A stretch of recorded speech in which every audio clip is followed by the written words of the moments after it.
Hello, papery people of the internet. In light of the recent announcement of Paper Mario Origami King, which I am very excited for, I thought it might be a good idea to look back at two different types of Paper Mario games we've had over the years. There's classic Paper Mario, which is the original Paper Mario on N64 and the Thousand Year Door on GameCube, and modern Paper Mario, which is the Color Splash on Wii U and Paper Mario Sticker Star on 3DS. And Super Paper Mario doesn't really fit anywhere, so we're just not going to talk about it today. I'm sorry, Mr. Elliot, you're still the best Paper Mario character in my heart. So which is better, classic Paper Mario or modern Paper Mario? We're breaking it down into 5 different categories to find out. We'll be looking at the game's battle system, the world design, the level design, the game's dialogue, and the side quests. Let's get into it.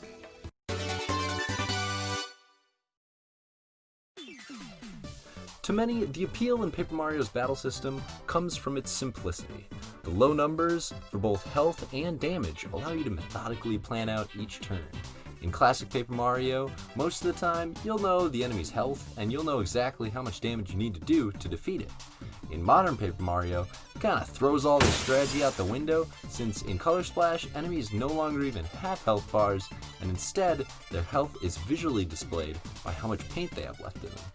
This is a cool expression of the game's theme, where color is essentially a person's life source, but it makes it really hard to judge how much damage is needed to take out an enemy. Strangely enough, Mario still has a dedicated health bar, and he takes damage in numbers instead of paint. This really confuses me, since the developers seem to think that Mario needs to have health points so that the player clearly understands how much health they have, but when it comes to enemies, it doesn't seem to matter as much. And of course, the biggest points of contentions are partners, badges, and experience, which were a mainstay in classic Paper Mario, but then were nixed in modern Paper Mario in favor of stickers and cards.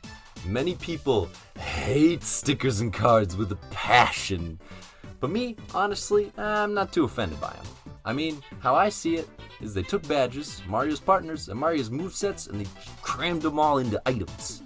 For example, we have like the multi-bounce badge, which became the line jump card. And after looking at the 14 different attack badges that are found in Thousand Year Door, I found 9 equivalent Sticker Star and Color Splash item cards, or stickers. So really, you're not missing out on too many attacking badges. But what you are missing out on is all the badges that allow that customization. In classic Paper Mario, you can make yourself a glass cannon build or a beefy tank depending on what badges you had equipped. But in modern Paper Mario, there's really not a lot of options for customization. Moving on to partners, Color Splash has these summons, which summons an enemy to fight on your side of the field. The cool part about these summons is that every enemy you come across in Color Splash can become a summon card that you can use to fight other enemies. These summons act like partners by defending you and attacking the enemy, but they do this all without any player input, and they only last one battle, and you can't use them on boss fights.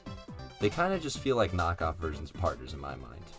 But the main issue I see with the card and sticker-based combat is that you no longer get the satisfaction of building up an arsenal of unique attacks that you'll always have and be able to use. You'll have a similar arsenal, but it'll be inconsistent. It'd be like in classic Paper Mario if some of your badges or partners just disappeared in battle for no reason. So you could either plan ahead in Color Splash and buy your favorite stickers or cards ahead of time, or just take whatever the game gives you because it'll probably be better than whatever you strategize anyways, as effective stickers are almost always placed right next to the enemy that they work best against. Like these spiky hats are in the blue cave, and they work great on these swoopers because you can just stand up and spike them and they attack from above. Or you get these tails in Chapter 5 that are really useful and necessary on the Chapter 5 boss. But we've got one more point to touch upon in the battle system, and that's experience. Where in classic Paper Mario, when you leveled up, you could choose to level up your HP, FP, or BP, which allowed you to customize your character to an extent. But in modern Paper Mario, there's no need for FP or BP since all moves are expendable.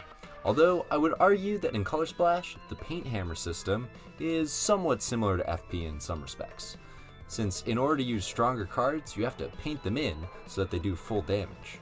And if you run out of paint in your paint hammer and use an unpainted card instead of a painted card, it basically does no damage.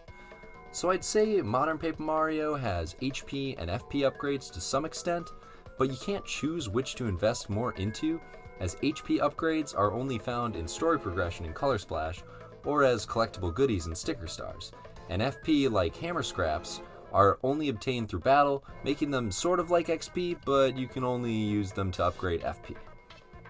Alright, enough XP, BP, HP, FP, no more Ps! And now that I'm done putting modern Paper Mario through the paper shredder, let's talk about a few of its merits. First of all, the battles are more of a spectacle than they are a challenge, with the magnificent of Things, which are these special stickers or cards that have incredibly detailed and entertaining animations that range from a sexy plunger. Can plungers be sexy? I don't really know. Listen to the music though, that's kind of the vibe I'm getting. I don't really know what's going on in the scene. Or you can have this dubstep lemon.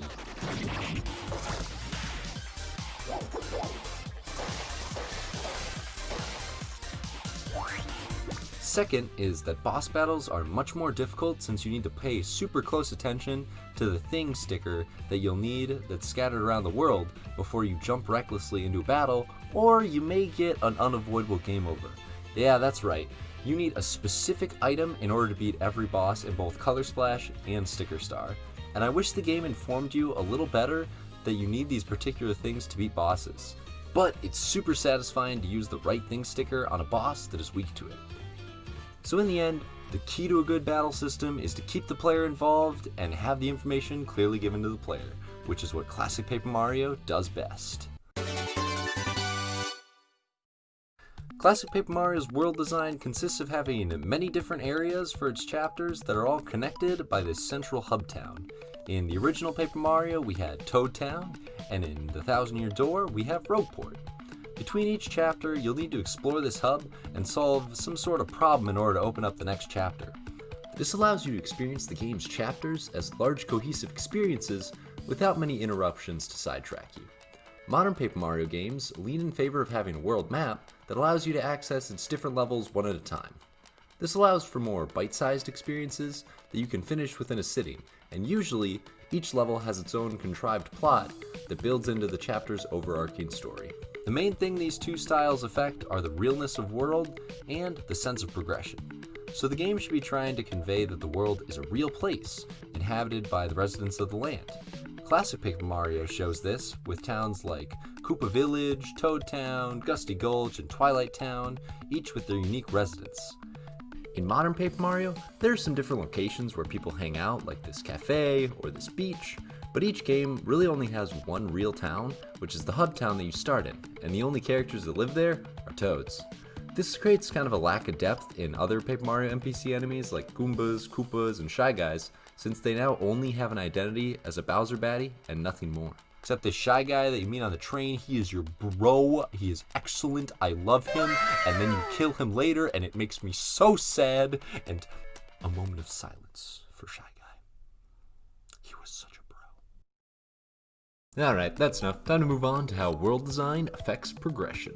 In Classic Paper Mario, you'll keep plugging away at a chapter's area until your goals are accomplished in that chapter, maybe accompanied by some excessive backtracking. I'm looking at you, TTYD General White Quest, making me go all the way back to every turn of the game and waste my time. But in modern Paper Mario, you'll have these little bite-sized missions that will spit you right back into the world map after you finish them. And I gotta say, it feels kind of gross because it makes the world feel like a bunch of disconnected areas instead of one cohesive world. But if you like getting right back into the action and not wasting any time walking back through old areas, modern Paper Mario is definitely for you, as the level is select essentially means you can fast travel to where you need to be immediately. But for more patient players who want a more memorable and cohesive world and don't mind the occasional backtracking, Classic Paper Mario is the way to go. And despite Color Splash making interesting choices with its 6 different worlds all being this interconnected map that slowly puts together each world's story simultaneously as you go through them, I'd still take the large interconnected world over a level select any day. So we looked at the world design in Paper Mario, but how about the moment-to-moment level design that looks at how each area plays out? As I explained earlier, classic Paper Mario's levels are broken into these chapters, and in each chapter, it's essentially its own level. Still connected to the rest of the world, but you pretty much stay there exclusively until you collect a Crystal Star or a Star Spirit. In modern Paper Mario, specifically Color Splash, we have each world split into levels that have their own self-contained stories which slowly build into this overarching story of the chapter. The levels in modern Paper Mario have this nice mix of interesting and exciting set pieces that'll keep the tension high, like when Ruddy Road is rolled up behind you and all the pieces fall from above, or being chased by this giant chain chomp, to areas that have these interesting puzzle scenarios like the Haunting of the Dark Blue Inn, or the fantastic green energy plant, which literally puts you inside of Super Mario Bros. 3, but as Paper Mario, and gives you the ability to change perspective, like in Super Paper Mario, and oh my gosh, it's an incredible level. And then there's also the level where you go into the Pirate Island, and you can like swap between two parallel worlds, and doing something in one world affects the other world, and man, Color Splash just has some really good levels in it. Classic Paper Mario definitely has its fair share of excitement, with Tubba Blubba chasing you through the castle, and the slow unraveling of a mystery on the Excess Express that culminates in all the passengers being kidnapped, and then you have to face against this giant smog monster. But we're not talking about the boss fights, and we already know that Classic Paper Mario has the better battle system. But thinking back on Classic Paper Mario, a lot of the levels are pretty flat, pun intended.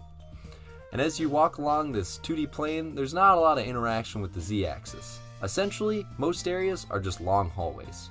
I mean, Twilight Town is literally a long hallway that you walk back and forth on like 3 times, and that's the whole chapter. I feel like modern Paper Mario has a lot more expansive areas despite being level-based, and these levels have more depth than a simple hallway. So, for more interesting and larger explorable spaces, as well as more exciting moment-to-moment gameplay, I'm going to have to give level design to modern Paper Mario. All Paper Mario games have incredible writing that always crack me up, even if it's just some dumb puns, and there are so many paper puns and I love it. And in modern Paper Mario, the writing is so cynical and ruthless that I can't get enough of this. I mean, this Toad's like talking about his wife that left it, like, what? How could you put that in this game, Nintendo? I love it. I love you. Why? How can you even do this? This is great. Even though modern Paper Mario only has Toads for its characters, it honestly does so much with so little, which really makes its dialogue shine in my book. Classic Paper Mario definitely has more interesting characters overall, and these characters definitely have their moments. I mean, who could forget the touching scene of Bobbery reading a letter from his deceased love Scarlet? Or the flamboyant Flavio, who is in search of his treasure, and he probably sounds like this, but probably not. I don't know what Flavio sounds like. He sounds very frou-frou-y. Okay, I'm going to stop. I just noticed I sound like Dracula. But we're not talking about the characters here. We're specifically talking about the dialogue that those characters have. And even though I think Classic Paper Mario has better somber, serious moments of dialogue that give you those feels, I feel like modern Paper Mario does more with less interesting characters, as many of the lines hit home as hilarious or entertaining as I feel Paper Mario should be. So by just a slight margin, I'm going to give the writing to modern Paper Mario for its exceptional humor. Now, side quests are an interesting beast, as Classic Paper Mario, being the RPG that it is, has many characters that offer a variety of things for you to do, like the Koopa quest line in Paper Mario to the extremely extensive bulletin board quests in 1000 Year Door. A lot of these side quests give you money, items, badges, and on one rare occasion, a new partner, Miss Mouse. The 1000 Year Door also offers up a stellar challenge in the form of the Pit of 100 Trials, which is this 100 battle gauntlet without any save points that all needs to be done in one go. Every 10 floors you'll be rewarded with a badge or an item that's exclusive to the pit. And the pit is even capped off with an optional boss. It's Bonetail, the most difficult boss in all of Paper Mario history. Yes, even more difficult than the 1000 Year Door's final boss, the Shadow Queen. So what does modern Paper Mario offer in response to all this content? And we got museums. Since both Color Splash and Sticker Star are full of all these collectible items that you use as moves, it was a no-brainer to make a side quest to collect each and every sticker to fill out this massive museum. Sticker Star gives you the somewhat uneventful reward when you fill out the museum of a sound test mode and a battle animation viewer, but Color Splash does it right, giving you concept art of the game, which for a game that looks as visually stunning as Color Splash is, I find it really interesting to see how they took all the pieces of cardboard to build and craft this environment. It's also always fun to see these early prototype designs of characters and areas to see what could have been. Color Splash also has a sound test mode, but that's unlocked through filling in all the colorless spots in each area. Kinda like how in Mario Sunshine you're supposed to clean up all the goop in the area. In Color Splash, your overall goal is to return all the color to Prism Island, and it's a blast to hunt down each and every color spot in order to recolor the entire world. Aside from the museums, Color Splash also has these Rochambeau Coliseums, which are built up as these big glorified rock, paper, scissors matches. And it's a shame they couldn't be something more interesting, like literally anything else. Like, it's literally rock, paper, scissors. It's very boring. You got 3 choices and it's mostly luck based, except sometimes you get hints. It's not that interesting. It would have been really cool if they would have made this like a Coliseum where you could fight stronger enemies or boss variants. Maybe something like the Pit of 100 Trials. Really, anything that like offered a little more challenge would have been really cool. But to sing praises to the other modern Paper Mario game, Sticker Star has these HP hearts that are strewn throughout the world. You know, since you don't have to level up in Sticker Star or Color Splash, you get these HP up hearts instead. They give you an additional max HP. In Color Splash, you simply get them when you beat a chapter. But in Sticker Star, you just find them laying about the world, and they're a great reward for exploring. So this is actually a little closer than I thought they'd be, because coloring in the world in Color Splash is just so much fun and an entertaining concept, and the HP up hearts in Sticker Star are a lot like heart pieces in Zelda, which I love. But it'd be a crime not to admit that the wide variety of side quests in classic Paper Mario are way more interesting and rewarding to complete than all the quests in Color Splash and Sticker Star. And the winner is... Classic Paper Mario! Yes, it was a tie up until the very end, but Classic Paper Mario just barely takes the win. And Classic Paper Mario, in my opinion, is definitely the best because of its battle system, world design, and wonderful, wonderful side quests. But this isn't to say that all the criticisms and hate are deserved by Color Splash, because it still has fantastic level design with wider explorable areas and incredible dialogue that keeps me laughing all the time. So I hope you learned a little something about Paper Mario today, and I may have even changed your opinions a little bit, or made you think about it a little bit. So leave a comment below about what your favorite Paper Mario type is and why, and I'll be sure to check them out. This is Drenkaz, and I'm gonna go into the fold now, just like my hero Paper Mario.